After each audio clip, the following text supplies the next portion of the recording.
Hey, how you guys doing? Welcome back to another episode of Soldiers Talk the Podcast. I'm your host, Staff Sergeant McPherson, and on this show we discuss military topics with current and prior service members. Today I have two soldiers with me, Specialist Aquino and Specialist Aiden. Go ahead and kind of introduce yourself to the people. My name is Specialist Kino. I was born in Anaheim, California. I then moved to San Antonio, Texas, where I enlisted, and here I am. Okay, so you said you from San Antonio, Texas. So what made you join the military, if you don't mind me asking? I really think it like a lot of the culture down there in San Antonio is really centered on like the military. Everybody loves the military. There's discounts everywhere. I'm always seeing somebody drive by with U.S. Army, United States Marine Corps. So I kind of just wanted to, I guess, do something greater than I, and so I enlisted right out of high school. Okay, what about you? Uh, Hold on, go ahead and introduce yourself to the people. I'm Specialist Aiden. I was born in Arizona, but my dad was prior service, so I soon moved to Virginia and kind of grew up around there. Mhm. And I joined the Army because my dad did it, and he didn't get to hit sergeant, so I'm kind of doing it for the both of us. Okay, so both of you guys are y'all specialists promotable yet, or what? No, not yet. I'm currently working on that. Hopefully, by next year, I'll be wearing stripes of some sort. Hopefully before then. Okay, so when you say you joined straight out of high school, so what made you? First of all, what made you join? What MOS did you choose? So, actually, my initial choice I wanted to be a 68 whiskey. I talked to my recruiter. He went on his little laptop thing. He turns to me. He says, "Hey, man, there's no more slots. You good with computers?" And I was like, "Yeah, I'm good with computers." So he said, "There's a super awesome MOS." He's talking about his own 25 Bravo. And I was like, "You know what, dude? Sign me up. Get me out of here." I think 2 weeks after that day, I was gone. Okay, what about you? What was the question again? So he asked why did he chose the MOS he did? Why did you choose your MOS? Well, in high school, I was kind of the geek. Everybody called it. The computer was broken. So a lot of the stuff 25 Bravos do, I was doing before I even joined the military. I kind of wish I didn't choose this MOS, to be honest, but it was something I kind of fell into, and I'm happy that it is pushing me forward, but I don't think it's something I can do the rest of my life. Okay, so far as being a 25 Bravo, what are some of the things that you guys are like responsible for? Some of the things we're responsible for is like, of course, making sure all the computers are up and running. All the peripherals such as monitors, mouses, keyboards. As far as what we have, getting those dished out to the people that need them, such as the commander, the battalion commander, sergeant major. We oversee a lot of the account side as well. So when somebody is outdated on their training, we'll get an email or we'll go and see this big list of everybody in like the whole battalion, see who's deployed, who's disabled, what they're missing, and sometimes we'll try and reach out if they're like within our immediate battalion. We'll reach out, tell them, hey, you're missing your this cert. Can you get it completed? They let us know. We'll upload it for them and hopefully get them on their way. Okay, so do you guys work in different like areas of the shop, or do you guys pretty much do the same thing? I would say we pretty much all cover a variety of stuff. Mm-hmm. I mean, obviously, there's some people who fall into, hey, I'm going to work on this and maybe only do this, but they'll know how to do other stuff. It kind of just depends on what shop you go into. I know my prior duty station, I kind of was the only person that messed with accounts, and then we had some other people work on reimaging, and some people would handle the neck. So it kind of just depends on what shop you go to. Okay, so as far as you guys shop, mostly what's kind of stuff y'all guys encounter like day to day? Most of the time, what are people asking for most of the time? Most of the time, it's really simple stuff like printers. My computer is not connecting to the internet. My monitor was working yesterday. Today, it's no longer working. Just really simple stuff like that. Usually, I'll send out one of the younger soldiers, make sure they get their feet a little wet, make sure they know what they're doing, keep them on their toes. But it's most of the time it's just small stuff like that. Cause things I know they can handle. So, far as the computer not working to the internet, not hooking up to not being connected to the internet, what would be some of the troubleshoot problems that you guys would do, far as trying to figure out what's going on with that?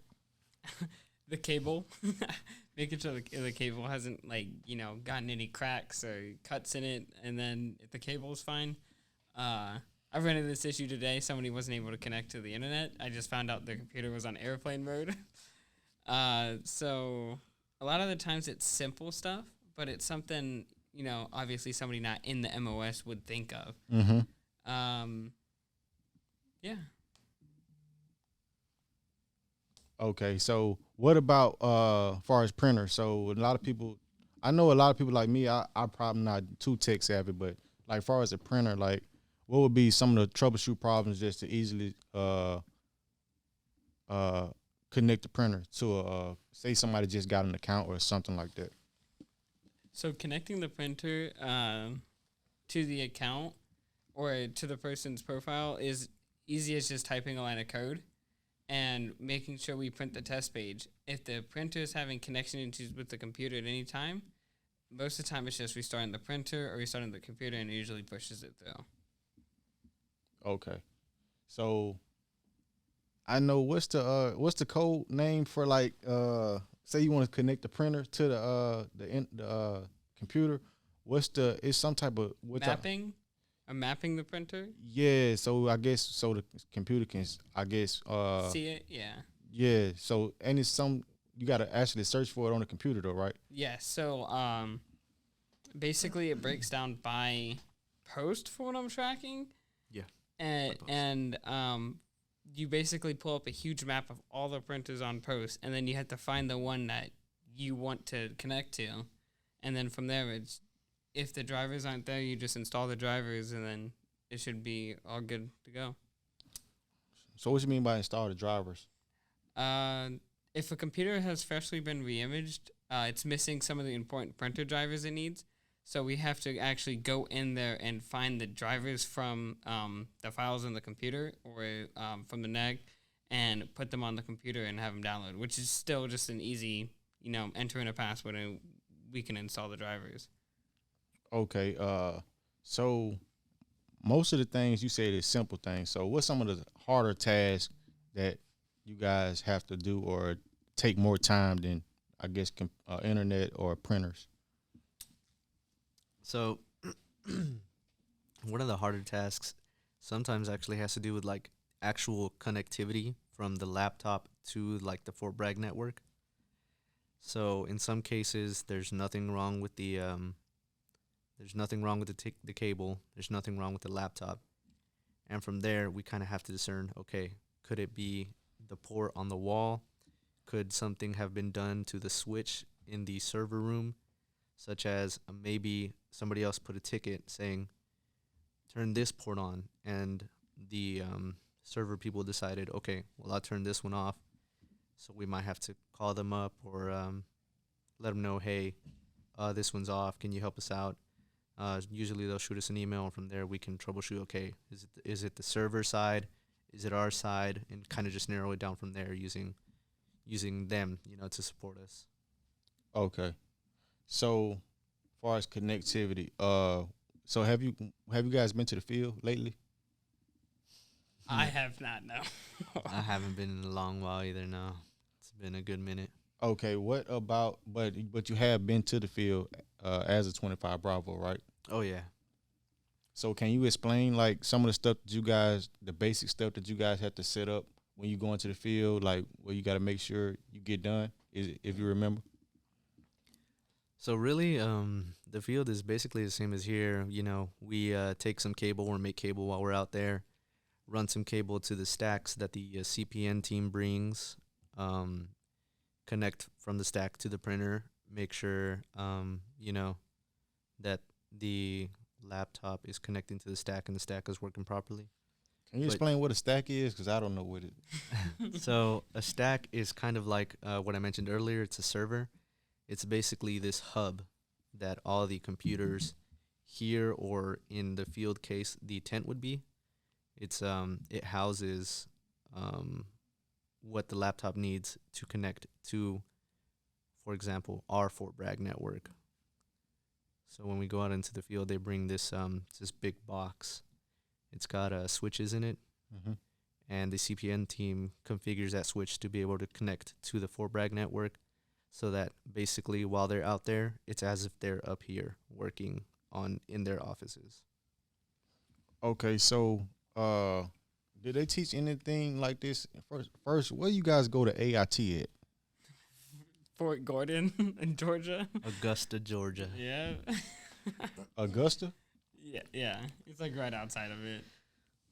Okay, so how long is you guys AIT?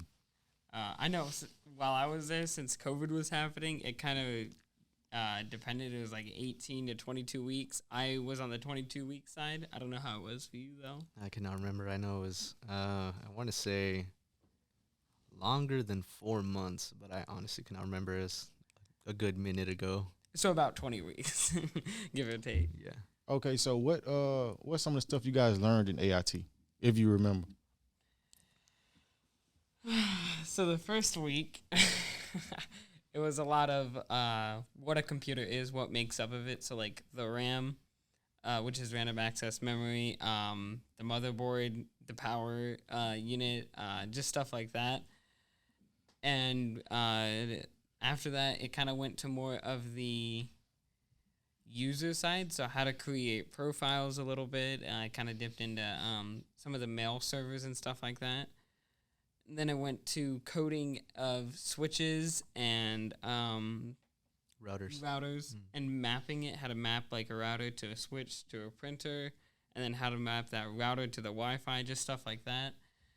And then So right now, I'm not gonna lie, you guys seem like you talking Chinese to me. So as far as routers and all this, I understand a router, but like, okay, so we're gonna start with the first thing. So you said you guys learn about RAMs. RAM. So what is that? So a RAM You is know what that is, special?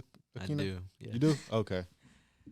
So the RAM is the random access memory, and it's basically the stuff your computer doesn't need to store. So like, I don't know, like it's like pulling up a website. Like you're not gonna remember, the computer's not gonna be like, oh hey, how do I pull this up? So it's gonna use the RAM to do it. So it's gonna use that memory instead of using the memory inside like your storage or your hard drive or something like that. It's gonna use that memory to pull it up, so it saves your computer some space. For example, like your files, your personal stuff, your documents, like your leave packets, stuff like that you want to keep on the computer would not be on the RAM. That stays local to that computer. So what doesn't stay local goes on the RAM. So what's some of the stuff that doesn't stay local? Like Special Satan was saying, the going onto websites, really stuff your computer doesn't need, like to remember, I guess is like the easiest way to put it. I really can't think of anything That doesn't need to remember. I thought you saying the stuff that's not on the RAM is stuff that's saved locally. Yes. So stuff saved locally is not on the RAM. It would be on your hard drive. Okay. So what's the most important part of the computer, the RAM or the hard drive? Well, it kind of you kind of can't have one or the other, because the RAM also takes like some of the booting process off the hard drive and puts its stress on itself. So I don't think a computer could run without any RAM. Yeah, in it. I think it needs both. Yeah. So they kind of work together to make sure one's not overstressing the other. So why when you guys have you ever do you guys are you guys know what a 2500 is? Where I guess when they about to turn in a computer and they come to you guys to take the hard drive out. Yes. The destruction form. Yeah. Yeah, so why so the RAM is inside the computer. So why do you guys only remove the hard drive then? Since I've gotten here, we've removed both the RAM and the hard drive. I don't know if it's different in other places, but that's just what we've been doing here. Yeah, here we take the hard drive and the RAM out, and we take both of them to get properly destroyed at a facility nearby. Okay. So the RAM, that's one of the things you guys went over in AIT. So you said what's the next thing you said? Configuring a switch and mapping it all out. Can you explain that just a little bit? Do you want me to? I enjoyed it, so I'll talk about it. So It's the best part. when I was talking about like the CPN stacks and stuff, that is all basically what you'd learn there. So the stuff your local internet service providers do, so they don't go in and make it from scratch. They have this big server already created so that you can access like the internet and stuff. But creating all that would happen in that room. So in there, you would say, okay, computer, when somebody logs on, display this. So when you log on, you get that, this is not specific, but what you'd see on the switch, it would say a message like, hey, the person who last worked on this was blank. I noticed these errors. We'll come back to it on this time, or hey, can you look at this for the next person that would get on and troubleshoot that switch. They would configure that switch to connect to a default gateway on the router, and the router is what actually routes it to the internet. So it'd say, hey, A default gateway is an IP address. Yeah. So nobody's confused. Like everything has an IP address. So basically, we're connecting a number to another number, so it knows where to go. so it goes to the internet. It's basically taking it, routing it, and directing it into the right direction. Okay. So that's as far as the configuring and mapping. So what else do you guys learn? Sec And AIT. plus. Sec I plus. think was the next thing. So Sec plus is a cert you can get. It really helps on the civilian side, and it's really good for 25 Bravo. But the class itself, it just dives into so much information on like hackers and how to kind of stay aware of what you're doing and how it could affect you. Some of the different types of viruses that can be installed to your computer, and maybe some of the signs for it so you can get the computer properly diagnosed to see what's wrong with it. I don't know, am I missing anything? Oftentimes, how to prevent or avoid, falling for one of these Oh, yeah. scams, or accidentally installing malicious malware, stuff like that. Okay. So is it a requirement for you guys to get Sec Plus certified or what? So it's not a requirement, but it's You everyone should get it. wants it. Yeah. It's something like If you are a 25 Bravo, you want to have Sec Plus. it's something like if we have time not like working within the unit, it's something we need to be doing as kind of a side, like correspondence hours, how you're constantly working on that. It's something that you should strive for because it puts your name out there in bolder letters than everybody else. So is it something that goes on you guys SRB? I don't know, does it? I think it counts as military. What is it? Military education. So it might. I'm not 100% sure, but I know for certain orders and stuff, you have to have that security plus, which is why everybody wants it. Usually the better jobs per se are with Sec Plus or a higher clearance or both. Okay.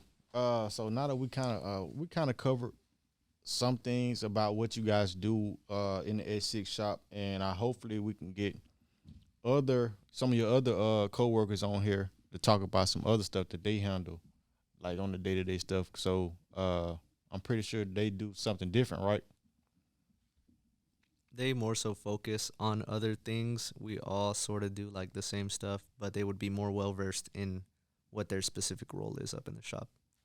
Okay. So do you guys have a specific role? Unofficially, officially, yes. I'm more of the help desk guy visiting everybody's desk, and Aiden is supposed to be more iPhones or re-imaging, I think, is what they had agreed upon. As far as like government iPhones, right? The Correct. government iPhones. Yeah, the government iPhones, like your command phone and stuff like that. Okay. Okay. Well, anything you guys want to add on to what you guys? So, anything you think I'm missing? Anything in closing? No, but if you're listening and you're a 25 Bravo, get your Sec Plus. I would strongly recommend you work on your Sec Plus. Okay. And if you're not a 25 Bravo, if your 25 Bravo says something's with the neck, it's with the neck. I promise you. It's just they take so long to do it. Yeah, it's not our fault. We promise. Okay. And there you guys go. It will be another part 2 to this, far as it's being the X6 shop. This has been another episode of Soldiers Talk the Podcast, and I'll see you guys in formation.